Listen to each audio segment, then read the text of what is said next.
빌립보서 2장 1절부터 11절까지 말씀입니다. 신약 성경 319면에 있는 신약 성경 319면이 성경책 가지고 계신 분들은 굳이 찾으십시오. 성경을 가지고 다니고 찾는 일이 형식화 돼가지고요. 가능하면 예배당에 나오실 때 꼭 성경책을 챙겨 나오시고 주로 스크린을 보시더라도 성경을 찾아주시면 좋겠습니다. 빌립보서 2장 1절부터 11절까지 제가 봉독해드리겠습니다. 그러므로 그리스도 안에서 무슨 권면이나 사랑의 무슨 위로나 성령의 무슨 교제나 긍휼이나 자비가 있거든 마음을 같이하여 같은 사랑을 가지고 뜻을 합하며 한 마음을 품어 아무 일이든지 다툼이나 허용으로 하지 말고 오직 겸손한 마음으로 각각 자기보다 남을 낮게 여기고 각각 자기 일을 돌아볼 뿐더러 또한 각각 다른 사람들의 일을 돌아보아 나의 기쁨을 충만하게 하라. 너희 안에 이 마음을 품으라. 곧 그리스도 예수의 마음이니 그는 근본 하나님의 본체시나 하나님과 동등됨을 취할 것으로 여기지 아니하시고 오히려 자기를 비워 종의 형체를 가지사 사람들과 같이 되셨고 사람의 모양 나타나사 자기를 낮추시고 죽기까지 복종하셨으니 곧 십자가에 죽으심이라. 이러므로 하나님이 그를 지극히 높여 모든 이름 위에 뛰어난 이름을 주사 하늘에 있는 자들과 땅에 있는 자들과 땅 아래에 있는 자들로 모든 무릎을 예수의 이름에 꿇게 하시고 모든 입으로 예수 그리스도를 주라 시인하여 하나님 아버지께 영광을 돌리게 하셨느니라. 아멘. 곁에 있는 분 사랑의 눈빛으로 바라보면서 인사하겠습니다. 당신이 곁에 있어 행복합니다. 당신이 곁에 있어 행복합니다. 오늘 특별히 추석 맞아서 고향을 찾아오시고 또 고향 교회 혹은 부모님 교회 찾아오신 분들 광고 시간을 가고 축복하도록 하겠습니다. 우리 이제 두 이렇게 구역을 갖게 있지 않습니까? 늘 하던 대로 다른 열에 앉아 계신 분들 향해서 사랑의 손길 뻗으면서 인사하겠습니다. 당신이 곁에 있어 행복합니다. 당신이 있어 행복합니다. 참말입니다. 3년 만에 추석 다음 추석을 보냈죠. 빨리 마스크 벗고 우리가 코로나에 공포 없이 정말 일상의 예배, 환희의 예배를 속히 드렸으면 좋겠습니다. 그 일을 이루실 하나님께 또 더 행복한 고백 올려드리겠습니다. 주님이 내 안에 계셔 더 행복합니다. 주님이 내 안에 계셔 더 행복합니다. 할렐루야. 여러분 아주 의미 있는 질문을 던지겠습니다. 아마 여러분도 질문을 하면 답이 딱 떠오르실 겁니다. 교회를 다니는 사람과 교회를 다니지 않는 사람, 예수를 믿는 사람과 예수를 믿지 않는 사람, 직분을 맡은 사람과 직분을 맡지 않는 사람, 기독교인과 다른 종교를 믿는 사람이 다른 점이 있을까요? 없을까요? 있다? 없다? 예, 마음에 딱 떠오르시죠? 다른 점이 있어야 할까요? 다른 점이 없어요? 이러한 질문에 여러분이 대답하셔야 되는데 마음속에 떠오르는 그 대답이 정답입니다. 달라야 한다. 같으면 안 된다. 단 한 가지라도, 조금 부족하지만 단 한 가지라도 다른 점, 그들보다 더 나은 점이 있어야 한다. 이것이 정답이죠. 그렇게 들리면 어떻게 살아야 할까요? 넘겨주십시오. 안 넘기시네요. 넘겨주십시오. 여러분 보시기에 왼쪽의 그림이 책입니다. 책.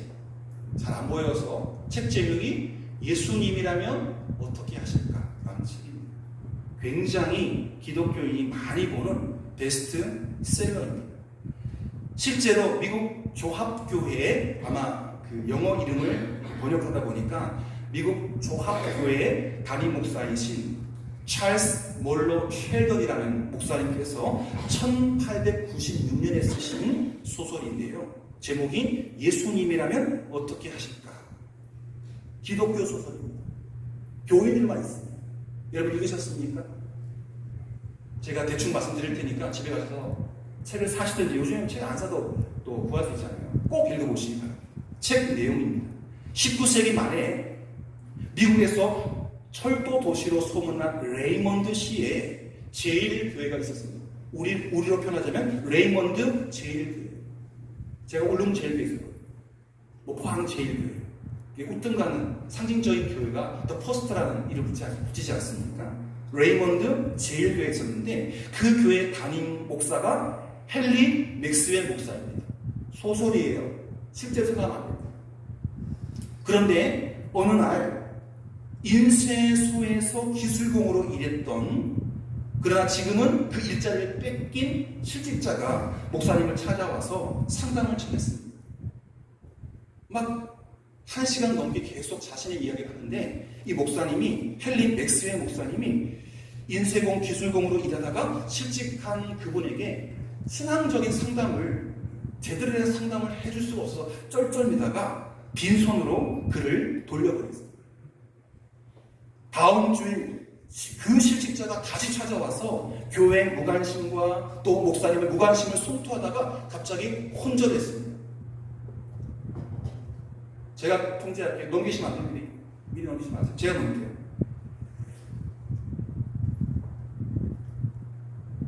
인쇄소 기술자가 또다시 찾아왔는데 지난번에 장황하게 자기 이야기를 했는데 목사님께서 아무런 대답을 안 해주시자 그 다음 주일날 또 찾아와서 교회 중직자들이, 오늘로 말하면 뭐 저희로 말하면 장로님, 권사님 붙잡고 다음 주 우리 목사님 아무것도 말씀드렸어요.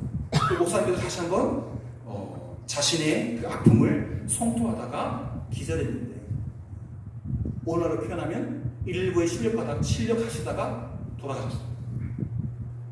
이 사건으로 이 교회에 맥스웰 목사님이 크나큰 충격을 받았습니다. 내가 성도 하나를 못 살렸어. 아픔이 있고 실직된 그를 못 살려서 내가 이렇게 죽게 만든다. 그래서 기도하고, 이런 경우에 예수님이랑 어떻게 하셨을까라는 생각으로 깊은 고민에 빠졌습니다. 그리고 교인들에게 앞으로 1년간 이 문제로 함께 고민하기로 원하는 사람들은 주일 예배 후에 나와달라. 예배를 다 드린 다음에 앞으로 제가 예수님이랑 어떻게 하실까 이 주제를 가지고 성경 공부를 할 텐데 그 공부에 관심 있는 분들은 남아달라. 예배가 끝난 후에 다양한 사람들이 남게 되었습니다. 그들은 정기적으로 모여서 성경을 읽고 기도하고 토의를 거듭했습니다. 그 중심 토의와 기도의 제목이 뭐냐? 예수님이라면 어떻게 하실까? 예수님이라면 이 일을 어떻게 하실까? 이 문제를 어떻게 풀어가실까? 예수님이라면 어떻게 하실까? 그렇게 성경 공부가 시작된 다음에 몇 주가 지나자 이 성경 공부하는 사람들의 삶의 변화가 나기 시작합니다. 데일리 뉴스라는 신문사 사장이 있었는데, 예수님이라면 신문에 술 광고, 담배 광고를 하실까? 여러분, 사실 제가 신문도 잘 모르고 광고를 잘 모르지만 술 광고, 담배 광고는요, 그 신문 광고 수입의 절반이 넘는 수익원이었어요. 그런데 예수님이라면 어떻게 하실까? 라는 질문에 이 신문사 사장은, 그래, 우리 신문사는 앞으로 술 광고 안 넣는다, 담배 광고 안 넣는다, 광고 수입의 절반을 포기하고도 신문 찍겠다 결단을 했습니다. 곧바로 계약을 취소하고 술 광고, 담배 광고를 신문에서 싹 내렸습니다. 아버지로부터 아무것도 하지 않고 금수저 물고 태어나서 백만장자로 상속녀가 된 여성도가 있었습니다. 예수님이라면 이 돈으로 집 사고 고급 승용차 사고 여행하고 명품 가방, 명품 옷 구입하고 보석 사재기를 할 것인가? 예수님이라면 그녀는 그 아버지가 물려준 그 수많은 재산을 가지고 빈민가에 공원을 만들고 가난한 사람을 위해서 나누고 섬기는 일을 시작합니다. 이름만 대면 누구나 알 수 있는 유명한 소프라노 가수가 있었습니다. 그녀는 그 도시의 유명한 오페라단에서 고액 연봉을 지시하고 프리마돈나, 주인공의 역할을 해달라는 그런 실력 있는 가수였습니다. 그러나 예수님이란 어떻게 하실까? 이 고민, 그녀는 거기에 이렇게 응답했습니다. 빈민가에서 복음을 전하는 전도단체에 함께 성가를 부르면서 전도 사역에 동참해달라는 요청이 왔는데 프리마돈나가 될 것이냐, 오페라관의 고액 연봉을 받는 프리마돈나가 될 것이냐, 아니면 어려운 지역에 복음을 전도하는 그 지역에 달려가서 복음 찬송 부르는, 자비이 아니에요. 자기 돈으로 버스 타고 택시 타고 거기 가야 되고, 그거 한다고 월급 없어요. 월급 없어요. 그녀는 고민하다가 오페라관의 프리마돈나가 되는 것을 포기하고 빈민가에서 전도하는 팀에 합류해서 찬송을 부르겠다고 결단합니다. 그리고 빈민가에 소소한 음악학교를 세우고 또 아이들을 가르칩니다. 링컨 대학의 총장님이 계셨는데 그 또한 예수님이라는 대학 운영을 어떻게 하실까 심각하게 고민하다가 대학교의 커리큘럼을 조정하고 성경을 가르치고 기독교 정신을 구현하기 위해서 대학교의 구조개혁을 단행했습니다. 교회가 세운 대학이 아닌데도 아마 그렇게 했고, 소설이니까 링컨 대학의 한 총장님께서 이 질문에 응답하면서 기독교 학교로, 기독교 대학으로 그 대학을 바꿨다는 거죠. 사랑하는 성도 여러분, 우리는 이 이야기, 이 소설의 이야기를 우리들의 이야기로 바꿔야 합니다.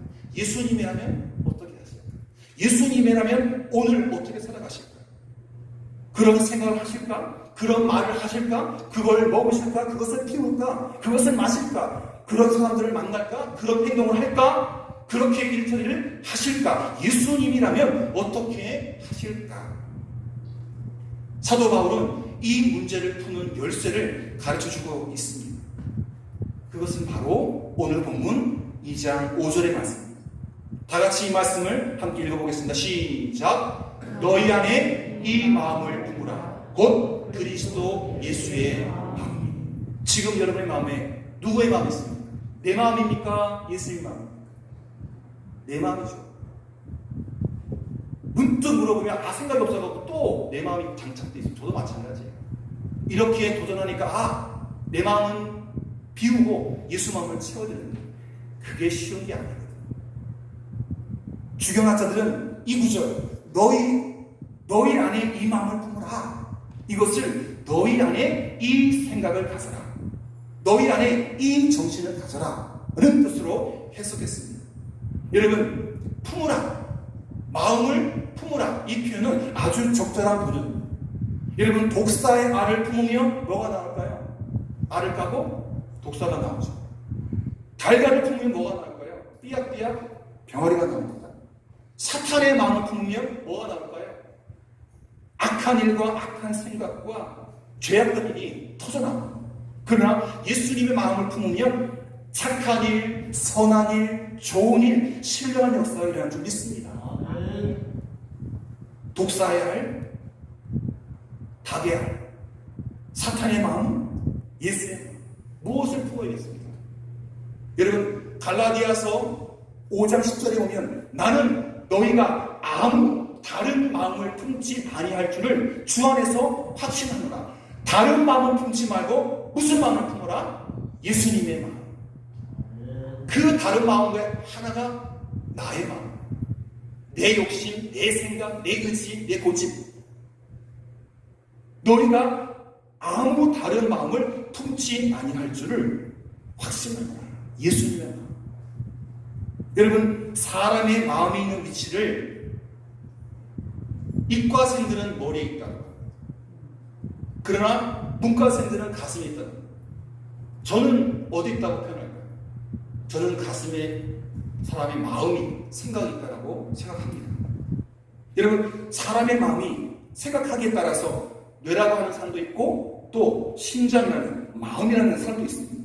마음은 형이상학적인 존재여서 눈으로 보고 손으로 만질 수 있는 부분이 아니죠. 물질이 아니죠. 그러나 마음은요, 사람의 생각과 사람의 행동을 결정하고 조정하고 통치합니다. 그래서 어떤 마음을 품느냐, 그것에 따라서 좋은 사람이 될 수도 있고 나쁜 사람이 될 수도 있습니다. 좋은 일을 할 수도 있고 나쁜 일을 할 수도 있습니다. 어떤 마음을 품느냐에 따라서. 여러분 제가 요거는 잘 보십시오. 베트남에 123살을 살다가 6년 전 2016년 7월에 세상을 떠나신 응우옌 티 투루라고 하는 할머니가 있어요. 일본 한 신문과 기자회견을 했는데 그때 120살을 넘게 산 장수 비결을 간략하게 5가지를 이야기했어요. 첫 번째, 화내지 마세요. 응우옌 할머니가 부탁하기를 오래 사시려면 화내지 마세요. 생각 많이 하지 마세요. 세 번째, 유유하게 생활하세요. 네 번째, 치아 관리를 잘하세요. 다섯 번째, 많이 웃으세요. 할렐루야. 장자님 잘 들으세요. 이래야 120살 살아요. 오래 살기 기다리시는 거예요. 오래 사셔야죠. 네. 울릉도 있을 때 100살이 넘으신 분 3분이 우리 계셨어요. 지금 다 돌아가셨죠. 오래 살면 좋죠. 또 건강하면 더 좋죠. 화내지 마십시오. 생각 많이 하지 마십시오. 유효하게 생활하십시오. 이 간수, 치아 간수 잘하십시오. 많이 웃으십시오. 그런데 화내지 마라, 복잡하게 생각하지 마라, 여유로운 마음을 가지고 살아라, 많이 웃어라. 이 모든 건강의 비결, 장수의 비결이 다 마음과 관계다. 복잡, 생각, 유효한, 여유로운 생활, 많이 웃는 것, 이 마음입니다. 마음과 관계된 것이라는 점에 우리는 주목해야 합니다. 다시 본문으로 돌아가겠습니다. 우리가 예수의 마음을 품으면, 그리스도의 마음을 품으면 화낼 수가 없죠. 생각이 단순해집니다. 그리고 여유로운 생활, 또 많이 웃어지고 많이 행복해집니다. 예수 그리스도의 마음을 품으면 우리는 천생만세를 할 수 있습니다. 우리가 90에 죽든 100살에 죽든 하나님께 들림받아 더 좋은 삶을 사니 지금 사는 것도 축복이요, 죽는 것도 큰 축복인 줄 믿습니다. 그리스도의 마음을 품고 건강하게 사십시오. 여러분, 누군가의 얼굴을 담는 것은 500만 원, 1000만 원, 지금 제가 인터넷 사이트 살짝 봤는데 속눈썹 하면 얼마, 기믹 빼면 얼마, 이걸 뚜렷하게 광고하는 그런 데가 있나 봐요. 너무 이렇게 성형외과에서 가격이 너무 또렷하게 쓰니까 더 받을 수도 있고, 그죠? 지금 좀 문제가 되는 거예요. 얼굴을 담는 것은 그 그림 갖다주고 그 사진 갖다주고 이렇게 수술해 주십시오. 성형 수술을 하면 얼굴을 닮아가는 것은 얼마든지 가능합니다. 그러나 마음을 담는 것은 결코 쉽지가 않죠. 우리가 담고 품어야 할 예수의 마음은 어떤 마음일까요? 예수님의 마음을 품어야 되는데 그 예수님의 마음이 어떤 마음이겠습니까?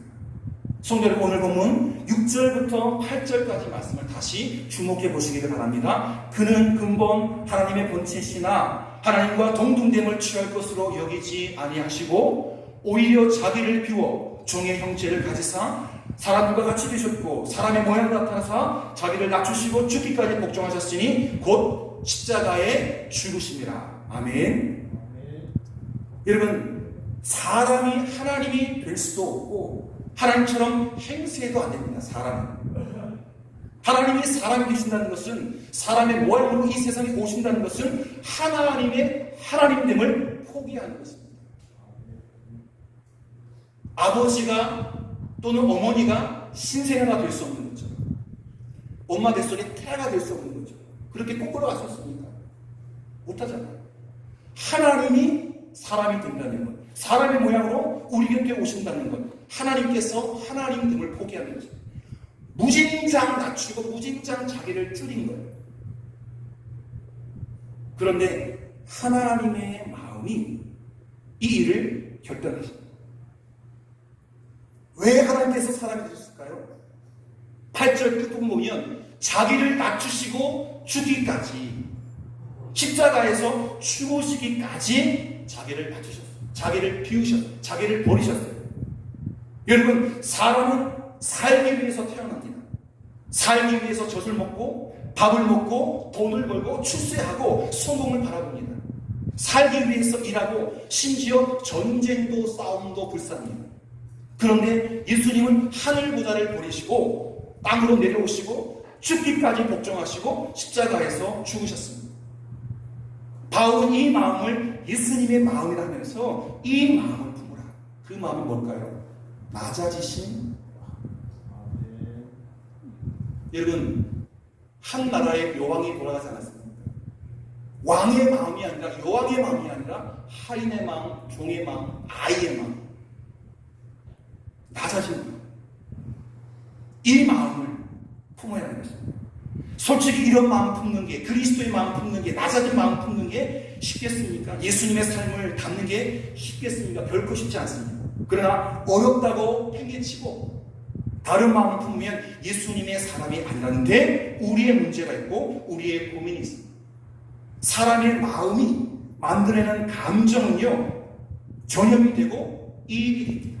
마음이, 감정이 전염되고 누군가 이입이 돼요. 가족 중에 한 사람이 화를 내거나 감정이 상하면 그 상한 감정이 가족들에게 전염되고 가족들에게 이입이 됩니다. 그래서 가정 전체의 분위기를 침울하게 만듭니다. 부모가 나쁜 마음을 품으면 자식들에게 감염되죠. 사탄이 가족 중에 한 사람의 마음을 지배하면 가정에 분란이 일어나고 갈등이 생기게 마련입니다. 집에 들어가기 싫어요. 사탄 같은 존재가 있기 때문에. 오늘을 살아가는 현대인들은 이런저런 일로 마음의 상처와 또 아픔을 안고 살아갑니다. 화가 쌓이고 또 집단적인 우울증, 집단 트라우마가 되고 개인적인 상처가 되어서 스스로를 괴롭힙니다. 남에게 너무 스트레스 받다 그래요. 이걸 풀 수가 없어가지고 스스로가 괴롭혀요. 그 화를 식구들한테 푸는 사람이 있고, 그 화를, 그 짜증을 교회 와서 푸는 사람이 있고, 회사 가서 푸는 사람이 있고, 괜히 돈 내고 하는 식당에서 조업원한테, 버스 기사한테, 택시 기사한테 푸는 사람이 있고, 또는 자기 아파트 관리하는 경비원에게 푸는 사람도 있습니다.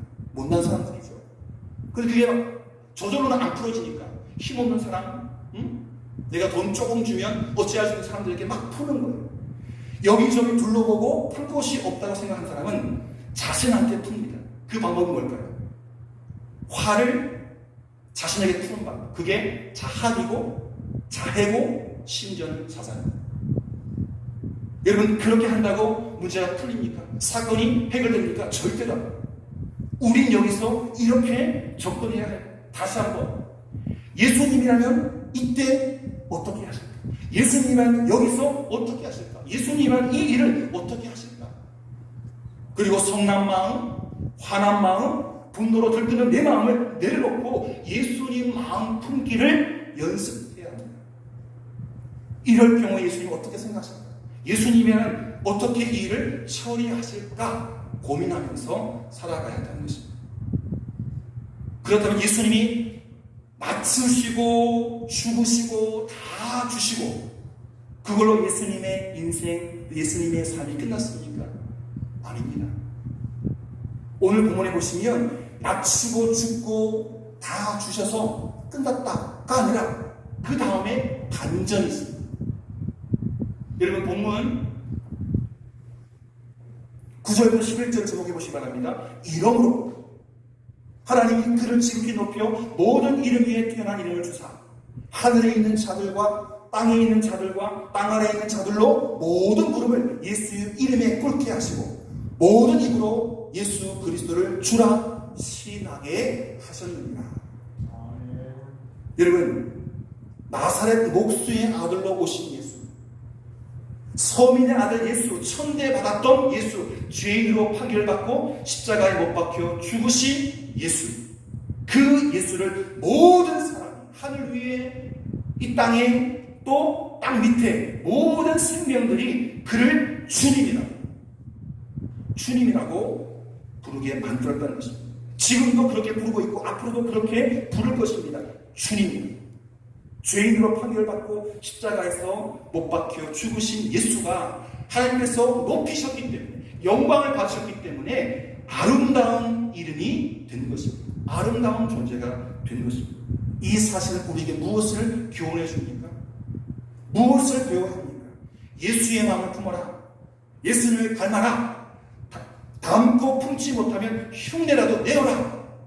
그러면 삶이 변한다. 하나님이 인정하시는, 그래야 하나님이 너희를 인정하신다. 너희를 높이시고 높이 드신다는 진리를 배우게 되는 것입니다. 여러분, 우리가 살아가는 세상이 너무나도 많이 험해졌습니다. 거칠어지고 삭막해지고 포악해져서 세상 살아가기가 쉽지 않습니다.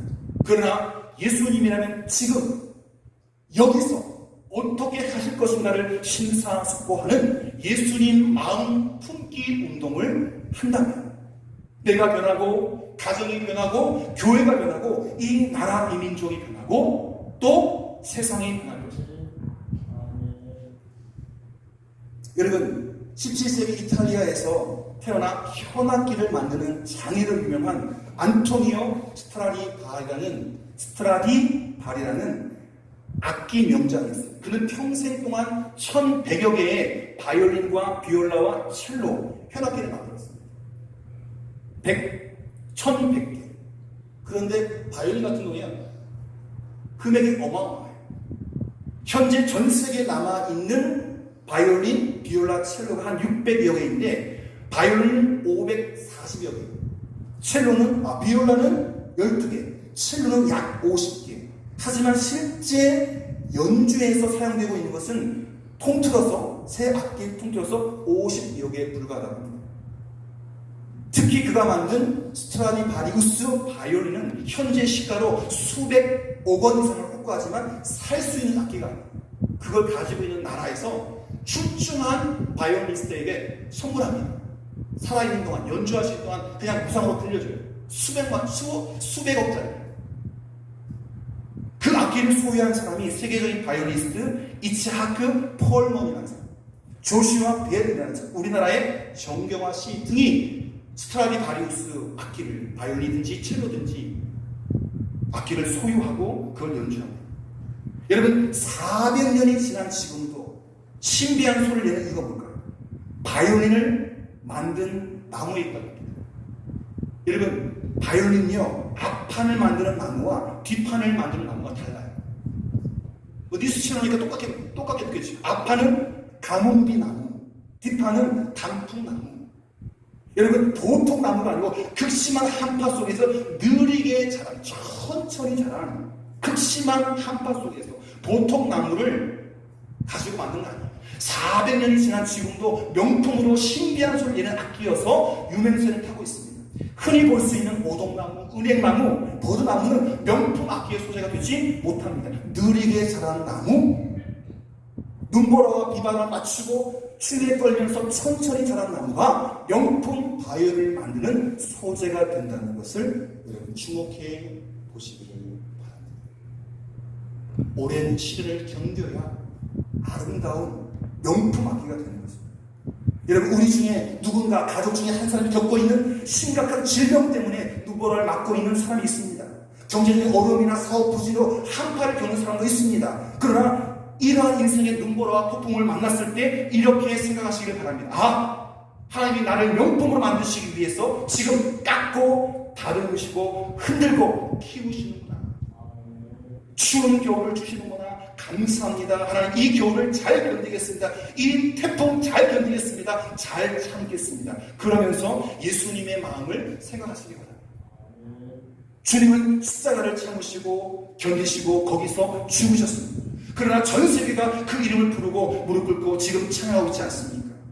요즘 후진국 사람들은 배가 고파 죽어가고 있고 선진국 사람들은 마음이 고파 죽어가고 있습니다.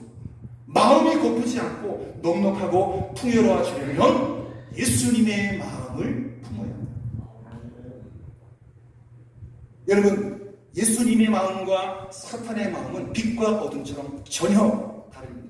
사탄은 이름부터가 다르죠. 악한 영, 공중의 권세 잡은 자, 거짓의 아비, 방해자, 시험하는 자, 옛뱀, 붉은 영, 꼬이는 자, 참소자 등등의 이름이 말하고 있는 것처럼 공격하고 파괴하고 거짓말하고 분열시키고 시험하고 협박하고 더럽고 악한 일을 서슴지 않은 존재입니다. 그러나 예수님은 이름도 아름답습니다. 임마누엘, 기묘자, 모사, 전능하신 하나님, 구주, 선한 목자, 우리의 치유. 하신 일은 구원하시고 용서하시고 사랑하시고 살리시고 고치시고 평안 주시고 함께 하시고 지켜주시고, 어떻게 예수님께서 우리를 위해 하신 일들 다 열거할 수가 있겠습니까? 그래서 바울은 우리에게 누구의 마음? 예수의 마음을 품으라고 부탁한 것입니다. 성도 여러분, 힘들다고 뒤돌아서지 마십시오. 어렵다고 등 돌리지 마십시오. 길이 막혔다고 포기하지 마십시오. 사탄의 마음, 악한 마음, 더러운 마음, 삐뚤어진 마음, 한쪽으로 치우친 마음은 싹 내버리고 그 대신 예수의 마음을 품을 수 있기를 바랍니다. 내 마음을 바꿔야 합니다. 눈을 들어 예수님을 바라보아야 합니다. 손을 뻗어 십자가를 붙들어야 합니다. 주님을 바라보십시오. 오직 주님의 마음을 함께 품기를 소원합니다. 저와 여러분 모두가 예수님의 마음을 품고 오늘도 내일도 사랑하는 주님의 신실한 제자들 되기를 주님의 이름으로 간절히 축복합니다. 기도드리겠습니다. 하나님 아버지, 감사합니다. 코로나 때문에 명절을 명절답게 보내지 못했는데 이번 명절은 모처럼, 이번 초전 명절을 모처럼 제대로 지낼 수 있도록 은혜 베풀어 주심을 감사합니다. 그 큰 은혜와 사랑을 안고 주일 예배를 드립니다. 예수님이라면 어떻게 하셨을까? 지금 나의 마음과 나의 생각을 지배하고 있는 그 마음과 생각이 무엇입니까? 나입니까? 아니면 예수님입니까? 그게 힘들더라도 예수님의 마음 품기를 지금부터 차근차근 연습해 갈 수 있는, 그래서 예수님의 마음과 생각과 뜻을 가득 채우는 믿음의 사람 되게 하여 주시고, 예수님처럼 낮은 마음으로 이 땅을 구원하며 이 땅을 아름답게 변화시켜 나가는 하나님의 돈 되게 우리를 사용하여 주옵소서. 예수님의 이름으로 기도드립니다. 아멘. 함께 찬송가 300일